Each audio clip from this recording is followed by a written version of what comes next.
Students of CBSE board class 10th and class 12 बच्चों, आपका copy checking के regarding बहुत ही लेटेस्ट इंफॉर्मेशन लेकर के आई।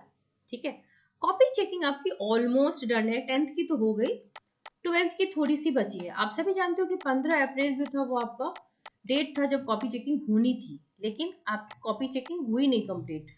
तो सीबीएसई ने 10 और दिन एक्स्ट्रा लिए, तो यानी कि 25 अप्रैल तक 12th की भी कंप्लीट हो जाएगी। ठीक है, रिजल्ट जो है वो मीडिया पोर्टल्स का यही कहना था कि 5 मई तक रिजल्ट आ जाएगा या first last week of April तक आ जाएगा।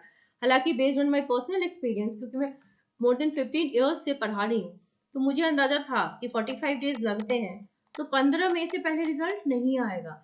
बट काफी रूमर्स चले थे कि रिजल्ट इस बार पहले आएगा पहले आएगा, बट आप देख लो 15 मई से पहले तो आ ही नहीं सकता, क्योंकि अब देखो 5 आपका जो कॉपी चेकिंग मान लो 25 अप्रैल को खत्म होगा। ठीक है, इसके बाद 2 वीक सीबीएसई को और लगेंगे रिजल्ट बनाने में, क्योंकि भाई 38 लाख बच्चे हैं, छोटा मोटा नंबर नहीं है, बहुत बड़ा नंबर है। तो it will take its time. तो 15 मई से पहले आपका रिजल्ट नहीं आएगा। कॉपी चेकिंग हो गई है और अराउंड बहुत से बच्चे टॉप 5 की वजह से भी पास होते हैं हर साल। आप समझ लो कि टॉप 5 की वजह से भी ओवरऑल 40% बच्चे पास हो जाते हैं। अब एक बहुत इंपॉर्टेंट खबर है, सीबीएसई को लीनियंट चेकिंग करने के लिए आप सब बच्चों ने ट्विटर का सहारा लिया था with hashtag CBSE please lenient checking and CBSE board exam 23 hashtag जो है दे आर ट्रेंडिंग। और ट्रेंडिंग होने का फायदा क्या होता है, आप अगर ट्विटर पे ट्रेंड करते हैं तो your information is circulated everywhere, तो सीबीएसई के जो ऑफिशियल्स हैं वहां तक भी जाती है। हालांकि आप जानते हो कि CBSE itself is very very lenient this time, है ना, लीनियंसी पूरी बढ़ती गई है, लेकिन आपकी बातें भी सुनी गई हैं, जिसका फायदा ये हुआ है कि आपकी प्रॉब्लम सीबीएसई के साथ शेयर हुई है एंड आउटकम है इसकी मोर number of student will pass. ये बहुत अच्छी खबर है बच्चों। वैसे तो बच्चे आप सब काफी ज्यादा वरीड रहे थे अपने मार्क्स को लेकर के, लिबरल मार्किंग हो रही है, बहुत से बच्चे पास हो रहे हैं। पेपर अगर खाली छोड़ा है या रॉन्ग आंसर लिखा है या बेकार सा कुछ भी लिख दिया है ना, तो ही आप फेल हो सकते हैं।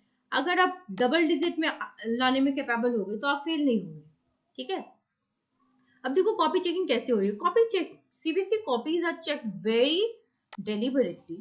First they match your answers with the answers they are having. जब कोई कॉपी चेकर जाता है ना, उसको आंसर का एक सेट दिया जाता है, आंसर की कि ऐसे चेक करनी है, उसमें स्टेप्स होते हैं, स्टेप के क्या क्या मार्क्स है। क्योंकि मान लो रैंडमली अगर अब टीचर को फॉर्मेट ना दिया जाए, तो रैंडमली टीचर चेक करेंगे तो हर टीचर अलग अलग हिसाब से लगा के चेक कर सकता है, लीनियंसी बताने के बावजूद। तो आपका आंसर अगर उनके आंसर शीट के साथ मैच करे, इसलिए कहते हैं ना स्टेप मार्किंग होती है, अटेम्प्ट के नंबर मिलते हैं। और देखो बहुत से चैनल पे आपको ये बताया जा रहा है विच इज रॉन्ग इन्फॉर्मेशन, जिससे बच्चे मिसगाइड हो रहे हैं कि मॉडरेशन नहीं लग रहा है। भाई सीबीएसई के साइट पे है, क्यों नहीं लग रहा, ग्रेस मार्क्स नहीं मिल रहे। तो ऐसी ऐसी बातें जब बोलते हैं कोई टीचर बड़े कॉन्फिडेंस में ऑन यूट्यूब, तो बच्चे जो है वो कंफ्यूज होते हैं। आपका कंफ्यूज होना जायज है, लेकिन आप कंफ्यूज ना हो। आपको अगर डाउट है तो सीबीएसई के वेबसाइट पे जाकर के आप चेक कीजिए मॉडरेशन पॉलिसी लगी क्यों है। अप्लाई होने के लिए ना, बच्चों को फेल करने के लिए नहीं लगी। और सेट्स में डिस्पैरिटी थी, ऐसा नहीं है कि सेट्स में डिस्पैरिटी नहीं थी, जहां जहां थी वहां वहां पैरिटी के लिए टीचर्स हैव बीन कॉल्ड, ऐसा बोला गया है। तो ऐसा है ही नहीं कि मॉडरेशन नहीं लग रहा, आप मिसगाइडेड मत होइए। ग्रेस मार्क्स भी मिलते हैं, मैंने कल आपको बताया था 1 to 2 सब्जेक्ट में मिलते हैं। सो आंसर आपका अगर मैच करते हैं तो you'll be getting full marks, but if it doesn't match तो भी टीचर ऊपर से नीचे तक आपके आंसर को प्रॉपरली चेक करता है और वहां पर रेलेवेंट कंटेंट फाइंड करने की कोशिश करता है। They give well deserved marks. ठीक है, if not they still give little marks out of consideration. मान लो आपने अटेम्प्ट किया है, कोशिश करी है, मान लो आंसर बहुत ही माइनर 1% सही था, तो भी कुछ नंबर टीचर आपको दे देते हैं on the basis of attempt. ठीक है, मैथ साइंस में step mark, it's not only math science, किसी भी सब्जेक्ट में अगर आपने अटेम्प्ट लिए हैं, 5 पॉइंट में से 3 पॉइंट लिखे हैं, तो आपको 3 पॉइंट के नंबर मिलेंगे। तो ये सारी चीजें हो रही है, आप इसको पढ़िए, गौर से पढ़िए। ये लीडिंग न्यूज़पेपर का कटआउट है। तो ये जो है बच्चे, ये इसी तरीके से कॉपी चेकिंग हो रही है, तो आपको घबराने की क्या जरूरत है। इस बार आप जानते हो कि पिछले 3 साल से ये जो टॉपर्स लिस्ट थी वो जारी नहीं हो रही थी कोविड के टाइम पे, लेकिन चूंकि आप सब फर्स्ट टाइम इस बार देखो कोविड के बाद बोर्ड दे रहे हो, है ना, तो आप सबके लिए अच्छी बात है कि लिस्ट जनरेट होगी टॉपर्स की, both for CBSE and CISCE board, दोनों ही इस बार करेंगे। अब रिजल्ट जो है, अब न्यूज ये बता रहा है कि रिजल्ट जो है 10th और 12th का सेम डेट पे आएगा। हालांकि देखो अब ये मीडिया रिपोर्ट्स बार बार नई नई चीजें बताते हैं फिर गलत हो जाती है। ऐसे ही बताया जाता है कि अप्रैल एंड में रिजल्ट आएगा, ठीक है। तो मीडिया रिपोर्ट्स के अकॉर्डिंग सेम डे रिजल्ट आएगा, but according to my experience एक दिन का गैप हो सकता है और 12th का ही पहले आएगा। बहुत सारे टीचर्स आपको ये कह रहे हैं कि 10th का पहले आएगा क्योंकि कॉपी चेकिंग 10th की कंप्लीट हुई है हर साल। लेकिन ऐसा ही होता है कि 10th की ही पहले कंप्लीट होती है क्योंकि एग्जाम भी 10th का ही पहले कंप्लीट होता है। तो 12th की बाद में होती है लेकिन रिजल्ट पहले 12th का देते हैं।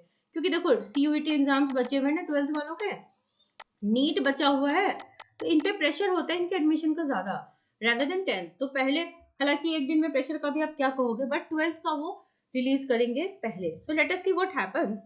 अब पासिंग परसेंटेज को लेकर के अभी तक बच्चे क्लियर नहीं है, बार बार पूछते हैं कि मैम ये सही है या गलत। तो मैं फिर से आपको बता दूं क्लास 12th के बच्चों, 33 मार्क्स आपको 100 में लाने हैं, बट 33 में कैसे लाने हैं, थ्योरी पार्ट जो आपकी है और प्रैक्टिकल दोनों में 33% लाना है। अब जो प्रैक्टिकल है आपका 30 मार्क्स का अगर है उसमें 10 नंबर लाओगे और 20 वाले में 7 नंबर लेके आओगे तो आप पास हो। अब आप ऑब्वियसली खुद ही जानते हो कि 30 में 28 से कम कोई नहीं लाएगा और 20 में 18 से कम कोई नहीं लाएगा, तो ये पार्ट का तो आपको चक्कर ही नहीं है। अब डर बनता है थ्योरी में कि जो 70 मार्क्स की थ्योरी है उसमें आपको एटलीस्ट 23 लेके आना है और जो 80 मार्क्स की थ्योरी है उसमें आपको 27 मार्क्स लेके आना है, तो ही आप पास हो सकते हैं, ठीक है। दिस इज फॉर क्लास 12 जिसमें सेपरेटली थ्योरी और प्रैक्टिकल में पास होना पड़ेगा। अब बात करते हैं क्लास 10 की। क्लास 10 आपके लिए ये रूल नहीं है, मैंने ऑलरेडी एक वीडियो बनाई है जिसमें मैंने रिजल्ट शेयर किए कुछ बच्चों के, आप देख लेना। रिजल्ट शेयर किए जिससे आपको खुद वेरीफाई कर लोगे कि आपकी थ्योरी प्लस प्रैक्टिकल मिला करके पास होता है। अब देखो थ्योरी आपकी 100 मार्क्स का ओवरऑल एग्जाम है जिसमें से आपकी थ्योरी 80 की है और प्रैक्टिकल 20 का है। 20 में 20 नहीं तो 18 तो मिनिमम मिलेगा। तो 80 में अगर आप 13 to 15 यानी कि 15 नंबर ले आते हो, 13 से 15, तो आप पास हो क्योंकि आपको थ्योरी प्लस प्रैक्टिकल मिला करके 33 लाना है। This is the fact. अगर आपके टीचर्स आपको डरा रहे हैं कि यूट्यूब के कुछ चैनल हैं जो आपको डरा देते हैं कि बच्चे आप फेल हो जाओगे या फिर मॉडरेशन नहीं मिल रहा, ग्रेस नहीं मिल रहा, थ्योरी प्रैक्टिकल मिला के पास नहीं होना है 10th वालों को, तो ये गलत इन्फॉर्मेशन है। आप सीबीएसई के वेबसाइट पे जा करके चेक कर लीजिए, वेबसाइट पे सब कुछ मिलता है and that is the most authentic place you can have, correct. क्योंकि सीबीएसई वेबसाइट आपको खुद कहती है कि सीबीएसई के वेबसाइट को आप रेगुलर विजिट भी कीजिए, मिसगाइड मत होइए। यहाँ अगर आपको जिन चैनल्स पे ट्रस्ट है उनको ही देखिए। कंफ्यूज बहुत से बच्चे होकर के मैसेज करते हैं कि ऐसे इस चैनल ने ये कहा, उस चैनल ने ये कहा, अब हम क्या करें, क्या ये सच है या वो सच है। So don't get confuse, correct. अब देखो ग्रेस मार्क्स भी मिल रहे हैं, या तो अगर एक सब्जेक्ट में 10% के आसपास की लैगिंग है तो दो सब्जेक्ट में अगर 5-5% की लैगिंग है तो भी मिल रहा है। मॉडरेशन पॉलिसी आप देख सकते हैं सीबीएसई के वेबसाइट्स की, कि जान सीबीएसई अपने वेबसाइट पे मॉडरेशन क्यों लगा रही है, टाइम पास के लिए तो लगाएगी नहीं, जरूर उसका फायदा होता होगा। बीच में हटा दिया गया था बट लास्ट ईयर लगाया गया है। तो लास्ट ईयर भी बच्चों को मॉडरेशन मिली थी, इस साल भी मिली है, ठीक है। मैंने ऑलरेडी एक वीडियो बनाया, आप जरूर देख लेना। बहुत से बच्चों के रिजल्ट्स हैं जो देख करके आप समझ पाओगे कि क्या क्या पॉलिसीज लगती हैं और क्या क्या नहीं लगती है। मार्जिनली बहुत से बच्चों को आप देखोगे कि 27 28 आया है, तो 12th वाले बच्चों को, तो इसका मतलब ये है कि आउट ऑफ 70 आपको यानी कि इतना दिया जा रहा है, 80 इतना दिया जा रहा है ताकि आप अच्छे से पास हो जाए। तो इसका मतलब ये है कि आपने कुछ अटेम्प्ट्स लिए होंगे, कुछ स्टेप मार्किंग हुई होगी जिसके बेसिस पर आपको पास किया गया होगा, ठीक है। तो 15 मई तक आपके रिजल्ट आएंगे, तब तक आप पढ़ते रहिए, टेंशन मत लीजिए, कंफ्यूज मत होइए। और अगर आपको वीडियोस पसंद आ रहे हैं, समझ में आ रही है बातें, तो आप चैनल को सब्सक्राइब कर लीजिए ताकि आपको फर्दर इंपॉर्टेंट, बहुत ही इंपॉर्टेंट कंटेंट्स भी मिलने वाले हैं। So wish you all the very best, do like share subscribe the channel.